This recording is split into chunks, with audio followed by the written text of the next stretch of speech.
அனைவருக்கும் அன்பான வணக்கம். கந்த சஷ்டி கவசம் அப்படிங்கிறது நம்மை காக்கக்கூடிய கவசமாக, நம் வாழ்வில் வேண்டும் என்கின்ற நலன்களை எல்லாம் அருளக்கூடிய ஒரு மிகப்பெரிய பொக்கிஷமாக நமக்கு அருளி செய்திருக்கிறார் தேவராய சுவாமிகள். ஏற்கனவே 10 வரிகள் வரைக்கும் நாம பார்த்துட்டோம். இன்னைக்கு நாம பார்க்கக்கூடிய அந்த 10 வரிகள் என்ன அப்படிங்கறத பார்த்துட்டு வருவோமா? வாசவன் மருகா வருக வருக, நேச குரமகள் நினைவோன் வருக, ஆறுமுகம் படைத்த ஐயா வருக, நீரிடும் வேலவன் நித்தம் வருக, சிரகிரி வேலவன் சீக்கிரம் வருக, சரகன பவனார் சடுதியில் வருக, ரகன பவச ரரரரரர, ரிகன பவச ரிரிரிரிரிரி, வினபவ சரகன வீரா நமோ நம, நிபவ சரகன நிரநர நிரன. இதுல 11வது வரி, வாசவன் மருகா வருக வருக. வாசவன் அப்படின்னா தேவேந்திரன் அப்படின்னு அர்த்தம். தேவேந்திரனுடைய மாப்பிள்ளை யாரு அப்படின்னா முருகப்பெருமான். தேவேந்திரனுக்கு முருகன் மாப்பிள்ளையா அப்படின்னு நிறைய பேர் யோசிக்கலாம். தேவேந்திரனுடைய வளர்ப்பு மகளாக வந்தவள் தான் தேவயானை. நாராயணருடைய கண்களில் இருந்து வந்தவர்கள் அமிர்தவள்ளி, சுந்தரவள்ளி. இருவரும் முருகப்பெருமானை அடைவதற்காக தவம் செய்து முருகப்பெருமான் இருவருக்கும் காட்சி தந்து, மூத்தவளாகிய அமிர்தவள்ளி, நீ தேவலோகத்திலே தேவேந்திரனுக்கு வளர்ப்பு மகளாக வளர கடவது, தெய்வயானை என்ற பெயருடன் விளங்கும் உன்னை நான் தென்பரம் குன்றத்தில் மனம் செய்து கொள்கின்றேன் என்கின்ற வரத்தையும், இளையவளாகிய சுந்தரவள்ளி, நீ பூலோகத்திற்கு சென்று நம்பி மன்னனுக்கு வளர்ப்பு மகளாக பிறந்து அங்கேயே நீ வளர்ந்து வள்ளி என்ற பெயரோடு என்னை அடைய தவம் செய்ய கடவது, பின் நான் உன்னை வந்து மணந்து கொள்வேன் என்று முருகப்பெருமான் இருவருக்கும் வரம் கொடுத்தார். அந்த வரத்தினுடைய பலனாக தேவேந்திரனுக்கு வளர்ப்பு மகளாக வளர்ந்த தேவயானையை முருகப்பெருமான் மனம் செய்து கொண்டதனால் இந்திரனுக்கு அவர் மாப்பிள்ளையாகவும் இவர் மாமனாராகவும் மாறினார்.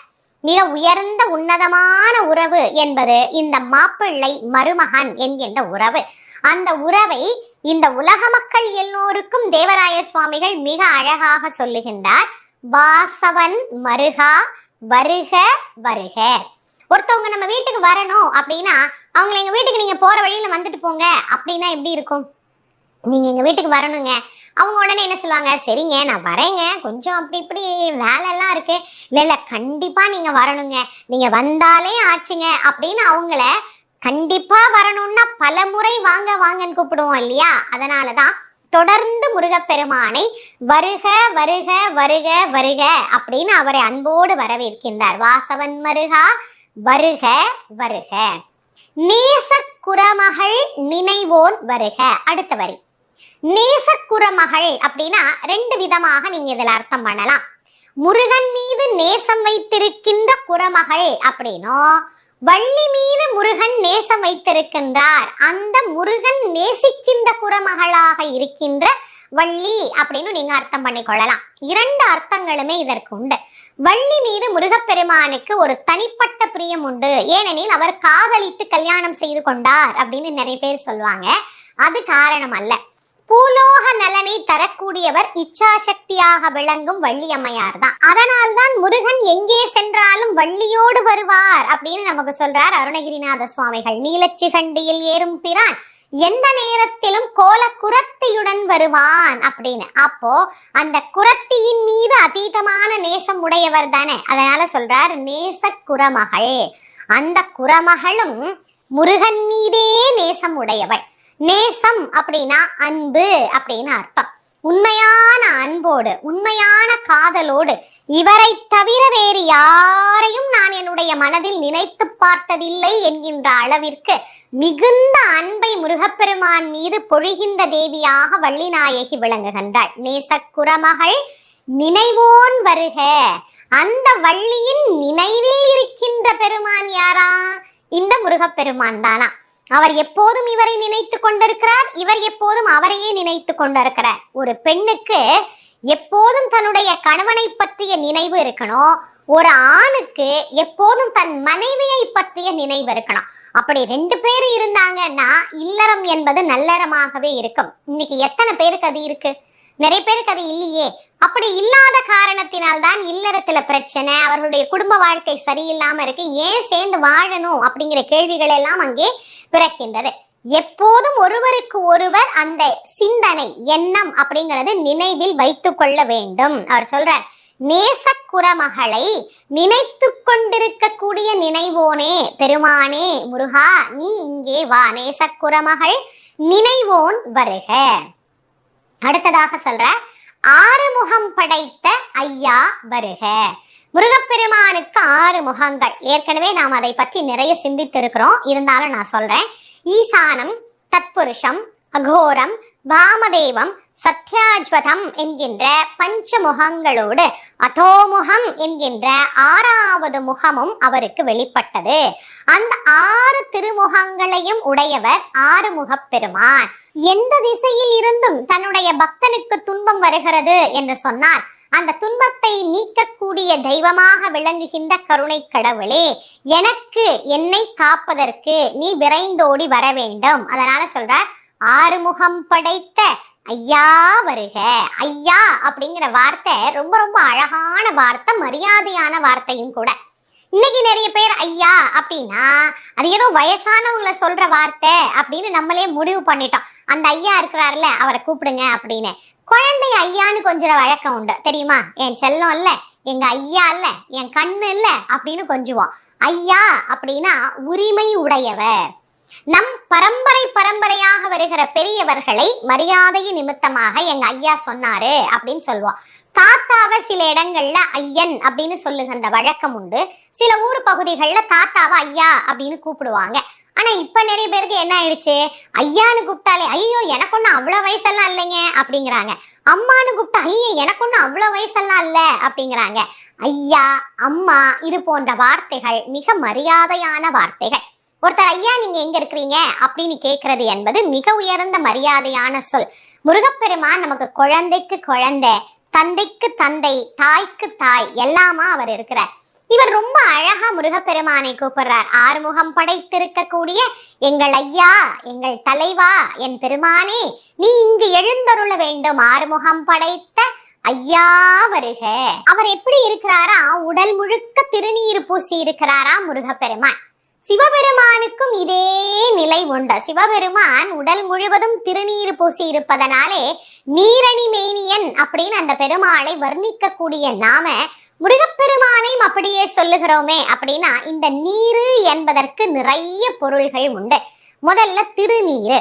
இந்த உலகமே சர்வ சம்ஹார காலத்தில் நீராக மாறிய போது, அதாவது தூள் சாம்பலாக அவை மாறிய போது அதை எடுத்து தன் உடல் முழுவதும் பூசிக்கொண்ட பெருமான் அப்படின்னும் அந்த பெருமானை இங்கே குறிப்பிடுகிறார், நீரணி மேனியன்.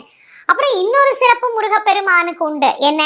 அவர் எப்போதும் திருநீரு தாங்கி தன்னுடைய தந்தையாகிய சிவபெருமானை சிவபூஜை செய்யக்கூடிய பெருமான். பல கோவில்கள்ல தன் தகப்பனாரை முருகன் பூஜித்திருக்கின்றார். ஆக நீரு அணிந்த பெருமானாக அவர் காட்சி தருகிறார்.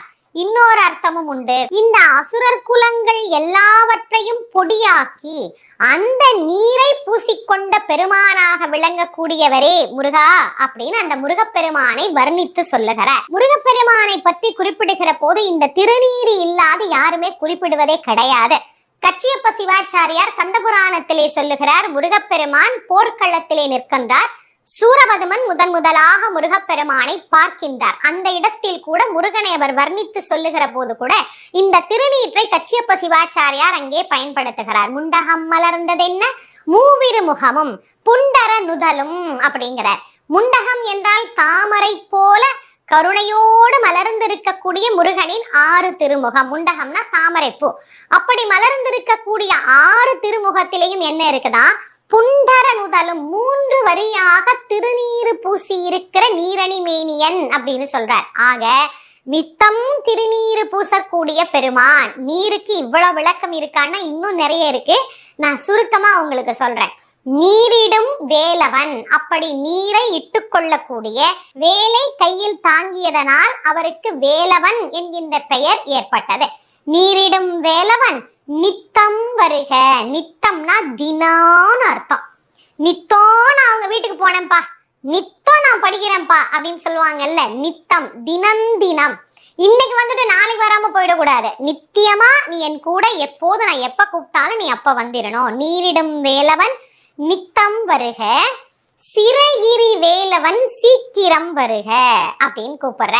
சிறகிரி அப்படின்னா குன்றின் மீது இருக்கின்ற பெருமான் அப்படின்னு அர்த்தம். தலையாய குன்றின் மீது அப்படின்னு அதற்கு பொருள்படும். சிறகிரி என்கின்ற தலத்தையும் குறித்து சொல்லுவதாகவும் நாம் பொருள் எடுத்துக்கொள்ளலாம். அந்த குன்றின் மீது எழுந்தருளி இருப்பவர் தான் குகன். குன்று எங்கெல்லாம் இருக்கோ அங்கெல்லாம் முருகன் கண்டிப்பா இருப்பார். அதனால சொல்றார், சிறகிரியில் எழுந்தருளி இருக்கக்கூடிய முருகப்பெருமானே, சிறகிரி வேலவன் சீக்கிரமா வா. குன்று மேல இருந்தா சீக்கிரம் பறந்து வந்துடலாம்.